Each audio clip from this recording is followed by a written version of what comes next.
tumakas si Harry Roque. Doon pa lang sa investigasyon ng Kongreso. Alam niya kasi, masosokol siya. Doon pa lang sa investigasyon mga kababayan ng Kongres na tinatarget na po yung kanyang salin. Ayaw niyang pag-usapan yung kanyang salin kasi biglang yaman si Harry Roque na malabo mga kababayan na makuha niya bilang presidential spokesman ni Digong o kahit pa mag-practice siya ng law bilang isang abogado, malabo na makaipon siya ng ganong milyon-milyon mga kababayan na kayamanan.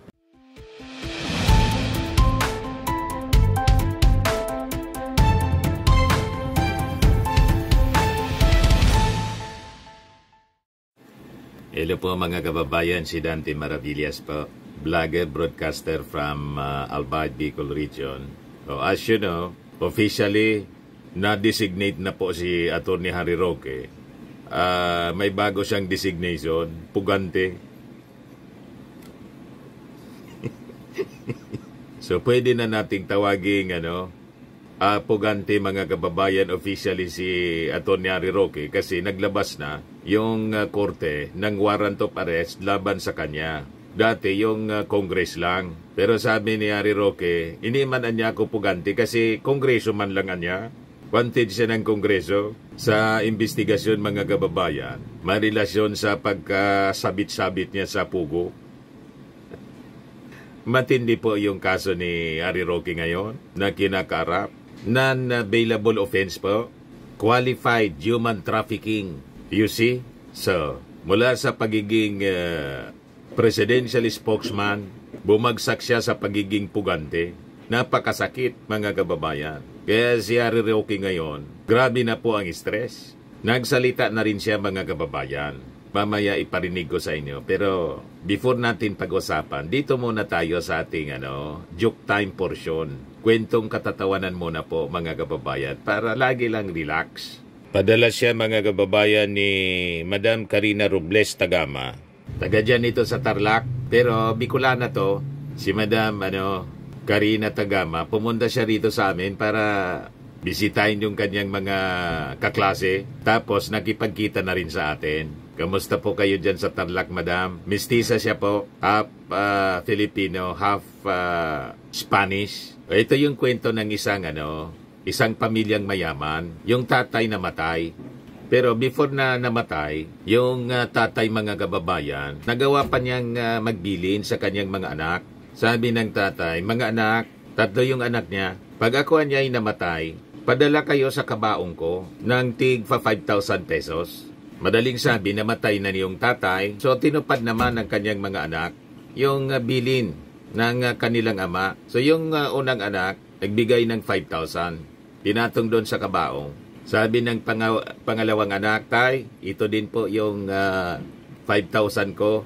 Yung pangatlong anak, sabi po, tay, wala akong cash, cheque na lang, ibigay ko po sa inyo 15,000. Iligay ko sa cheque 15,000, sabi ng pangatlong anak. Sabay kuha ng dalawang 5,000. Kasi di ba, tig pa 5,000 lang naman yung hiling ng kanilang tatay. So kunin ko na po itong 10,000, 15,000 po nakalagay sa cheque.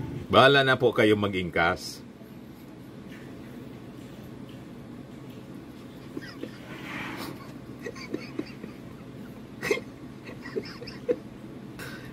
Matalino po yung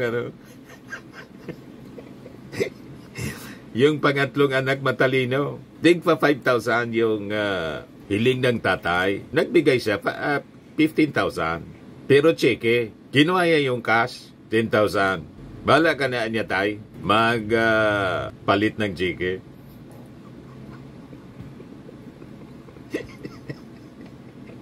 Tuso. But anyway, joke man lang po. Padala mo na lang, madam, yung GCash number mo. Ito pa. Kasali ka na rin sa ating monthly draw. 5,000 pag nabonot yung pangalan po ninyo. Pag hindi na bonot, sa December po, sa grand draw natin, ang cash price natin is 10,000 pesos.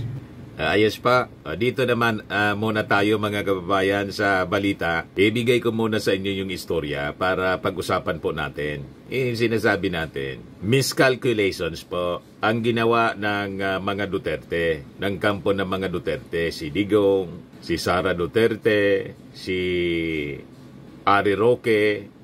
Ito ngayon mga kababayan ang inabot nila dahil sa sarili nilang mga kagagawan. Ang akala nila, hindi aabot sa ganito. Malinaw po ang matandang kasabihan dito sa amin. Daing pangpang na daing kahampang. Walang pangpang daw na walang katapat. Pag nakakita kayo ng pangpang, pangpang ng dagat, pangpang ng ilog, laging may katapat po siya. Alam nga man wala. So nagkakuha kayo ng katapat. Masyado ninyong minaliit ang ating gobyerno. This is pure miscalculation mga kababayan ng kampo ng mga Duterte. Buti sana kung wala kayong mga problemang kinakaharap. Iyan dami ninyong ginawang kalukuhan nung inyong panahon. So ito kayo ngayon. Ito yung balita mga kababayan ng abogado.com.ph. Court issues arrest warrants for Harry Roque, Cassandra Ong in Pogo human trafficking case. Yung mga kasosyo mga kababayan sa negosyo. Ibuti sana yung mga negosyong pinasok nila. Kung legal sana, walang problema. Yung pinasok nilang negosyo po negosyo ng mga sindikato. Di ba po? Pumasok ka sa negosyo ng mga sindikato, palibasa ang mga sindikato yung katrupa, ang yayabang pa. Ganun talaga pag sindikato po ang yayabang. O ngayon, puganti na ngayon mga kababayan si Harry Roque. Officially, isa na siyang fugitive from justice kasi ang dapat sana noon pa siya sumuko. Yung warrant of arrest or arrest order ng Kongreso, noon pa sana mga kababayan, hinarap na niya. Bigla pong tumakas. O ngayon, kaya pala tumakas mga kababayan, malakas yung ebidensya na nadiscovery ng ating mga authorities ng NBI, saka yung PAOK. O ito na ngayon mga kababayan. Kita din yung itsura niya, stress na po. Tumanda ng siguro mga 10 years. At kita ninyo yung itsura.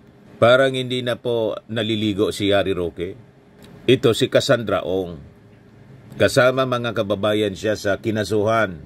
Sabi dito sa istorya po, the Angeles City Regional Trial Court has issued warrants of arrest against former presidential spokesperson Harry Roque, yung negosyante na si Cassandra Ong, and a multiple of others over charges linking them to qualified human trafficking, a non-bailable offense in connection with the operations of Philippine Offshore Gaming Operator or Pogo Hub in Porac, Pampanga.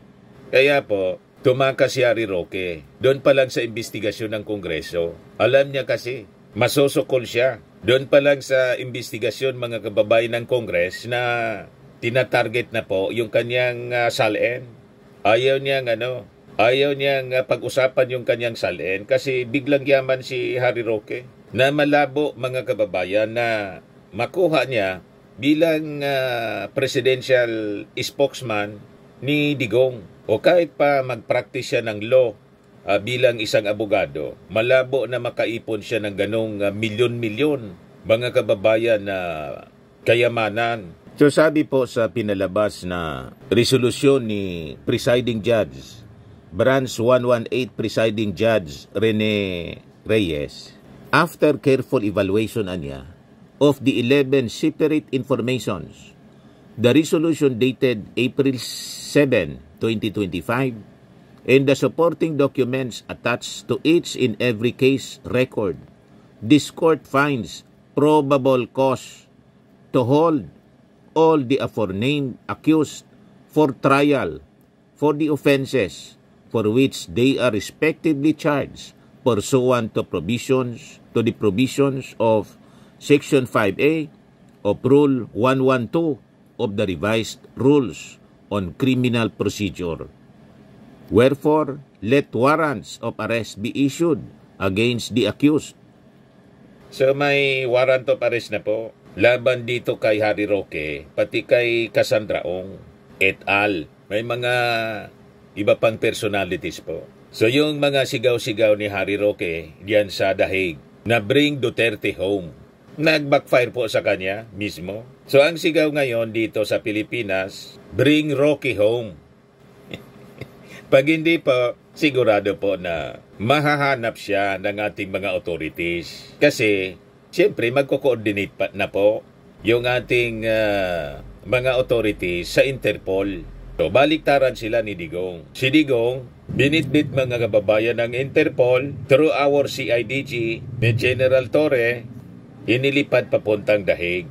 Ito naman po si Atty. Harry Roque na umaaliga-aligid diyan po sa Dahig at may asylum application. It is just a matter of time. Siguradong kakalad ka rin siya pabalik dito sa Pilipinas para iarap po sa husgado. You see?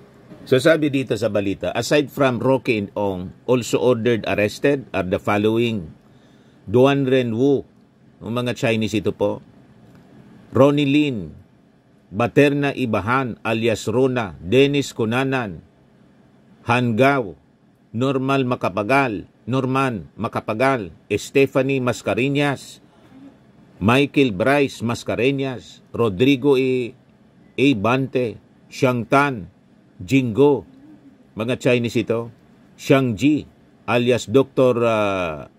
Leo, Louie P. Yambao, Jesse Ralios, Josefina B. Mascareñas. Ang dami po, Heidi Corinne Oy, Nina Mayra Cervantes, Samsi alias Boy Eric, Wanho, Yu alias Awen, Boy Terry, Tereyi, Eswan, Dawi, Abaw, Laubaw, Jiling alias BIP Jin, Bruce, Xiaosu alias Boss Bingo, Sir Benjamin, Raymond Gallionco, Randel Gallionco, Daniel Salcedo Jr., Chona Alejandre, Crispin Medina. Ang dami-dami pong kasabot.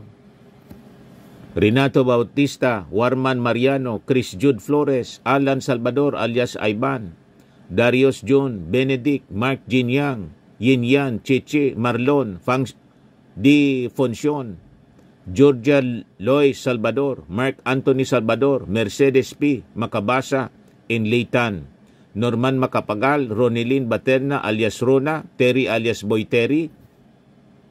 Naulit yung pakasulat.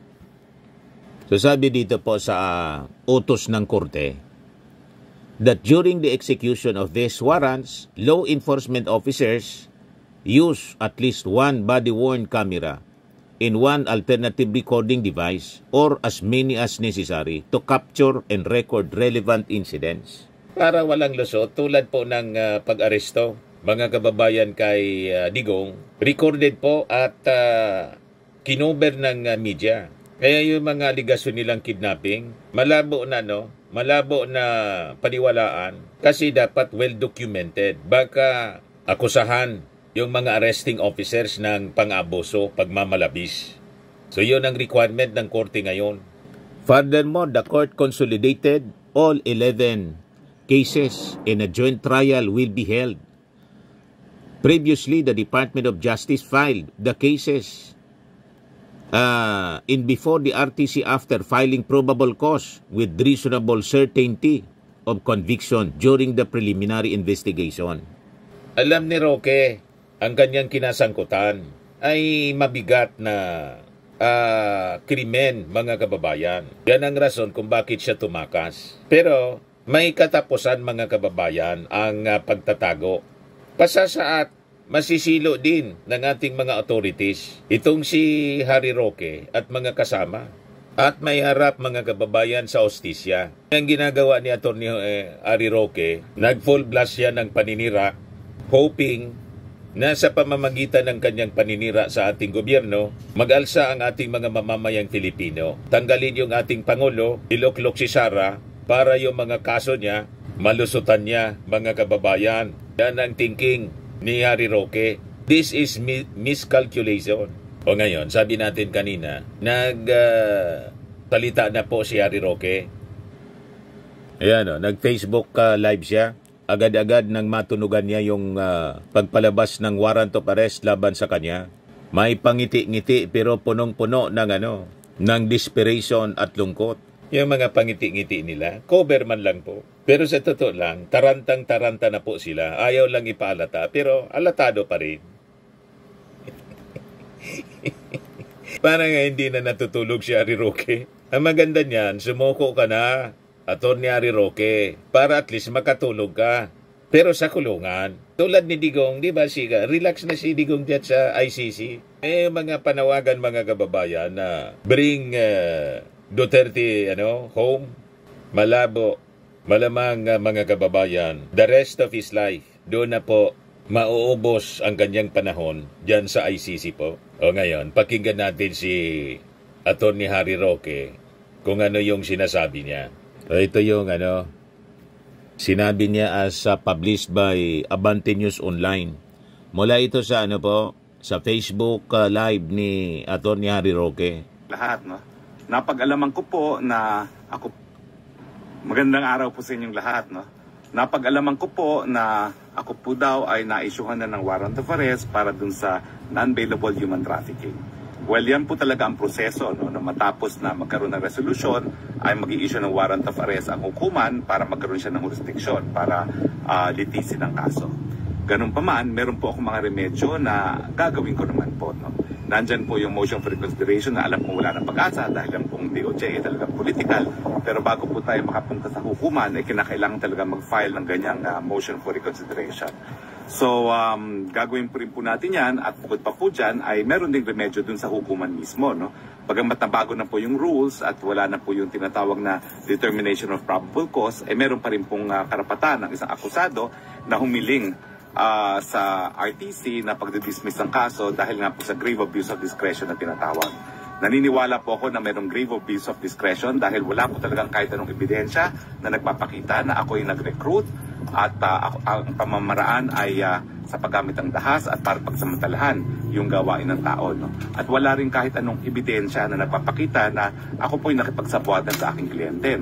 Ang aking tanging aksyon na naging basihan ng pagsampa ng kaso sa akin ay yung pag-follow up po daw doon sa lisensya ng Lucky South 99 na request sa akin ng aking kliyente na si Cassandra Ong.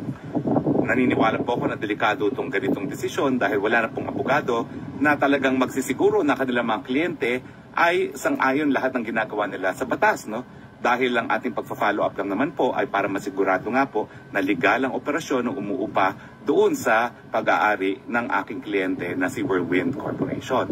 Dahil kung yan po ay illegal, pati po yung aking kliyente ay madadawit nga sa mga illegal na gawain. Simple man lang, Attorney Harry Roque. Itong mga sinasabi mong defense, na ang tawag ko niyan sa defense mo, palusot, sabihin mo ng personal sa husgado, sa trial ng kasong kinakaharap mo po. Di ba dapat ganon? Pero pag nandyan ka nagtatago, napakalinaw kayong mga abogado. Di ba laging sinasabi ninyo? Flight is an indication of guilt. Di ba? Kasi kung totoong hindi ka nakagawa ng pagkakamali, harapin mo po ng matapang. Tulad ni Laila de Lima. Kaya lang si Laila de Lima, sabi ni reverse yung desisyon ng RTC. Ni-reverse ng CA. Yung mga nag-reverse ng desisyon, mga appointee daw ni Digong. You see?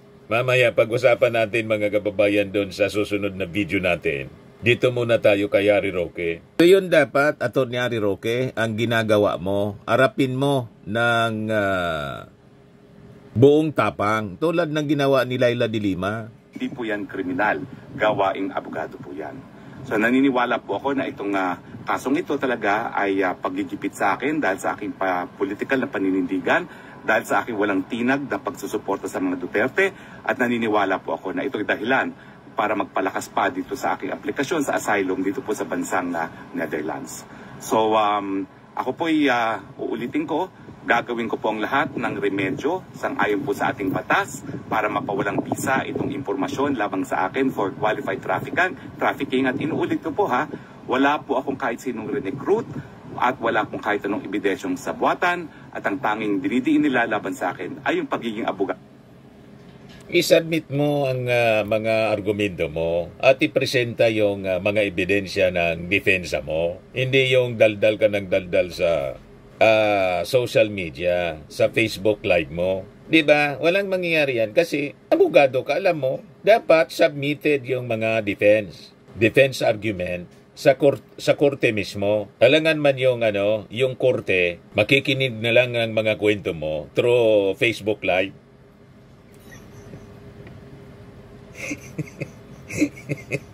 Habang may trial, yung sagot mo, Facebook Live. May ganon? Wala mang ganyan. Na yung mga akusasyon, nandun nakasubmit sa korte. Pagkatapos, ang defense mo, Facebook Live. Manang-mana talaga kayo sa idol ninyo. Si Digong, tapos si Sara. Si Sara, ganon din. Ang sagot niya, press con. Kung paano winaldas yung confidential funds, ayaw niyang sagutin ng diretso. Mga kababayan doon sa Congress, ang style niya, papatawag siya ng press con, tapos siya yung nagdidictate kung anong tanong lang yung dapat na sagutin. May briefing muna sa mga members ng media. Pagkatapos na masabi niya yung gusto niyang sabihin, stop na yung tanungan. Wala na nga niyang tanong-tanong. Nakita ninyo yon? Hindi yan po pwede sa husgado. Pagpa-follow up, pagsisiguro na ang operasyon ng umuupa sa kumpanyang aking kliyente ay legal. Sa akin po, hindi po yan kasalanan. Yan po yung obligasyong umiyak. Sa'yo lang yon. Ang nagdidetermine po kung walang kasalanan o meron, guilty or not guilty, hindi po kayo na akusado. Ang magdidesisyon yung judge. Di ba, Attorney Roque? Hindi man pwede na. Yung kwento mo lang ang dapat na madinig. Kaya nga may trial. Yung defense, pakikinggan after na maipresenta yung kaso. May trial, may cross-examination. Abogado ka eh. Hindi man pwede na ang style mo, pinal yung kaso sa korte, ang sagot mo sa Facebook Live. O, di ba? Tapos gusto mong mangyari, paniwalaan ka namin. Yung nga style ninyo eh. Yung kampo ng mga Duterte. Para ka pa magkakaroon ng abogado. Ang gusto mo nga is kukuha ka ng abogado para legal ang lahat ng mga hakbang na gagawin ng mga kliyente. So wag po kayong mag-alala.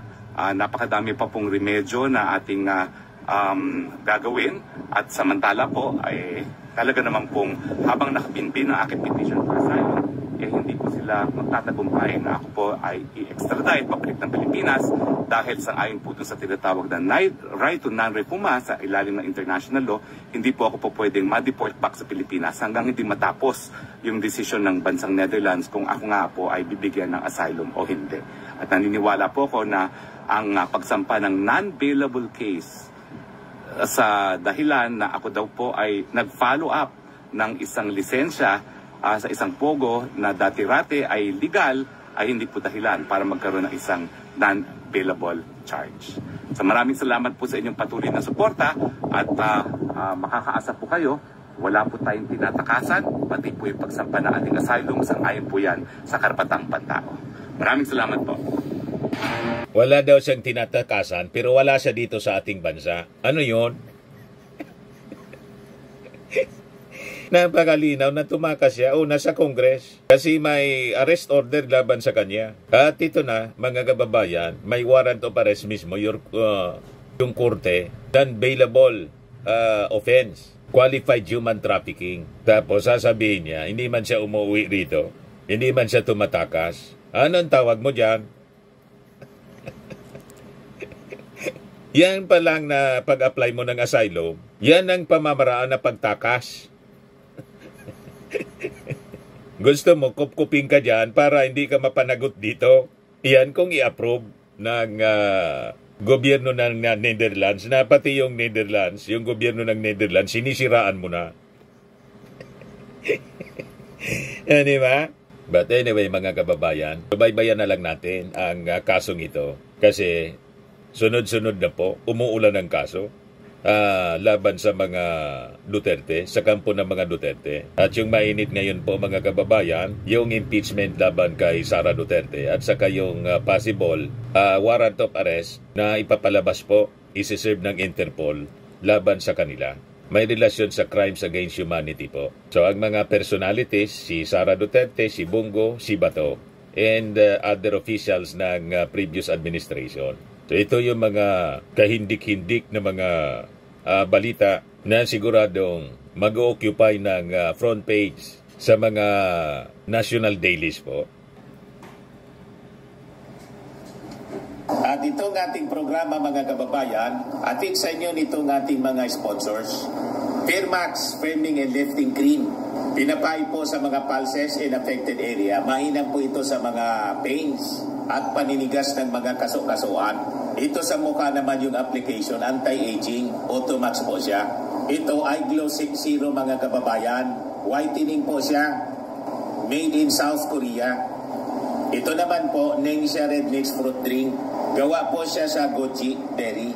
May anti-cancer properties po siya. At sa mga nagana po ng malinis and spacious fitness gym, pumunta lang po kayo sa aming Colossal Fitness Gym. May Grab Car Rental din po kami.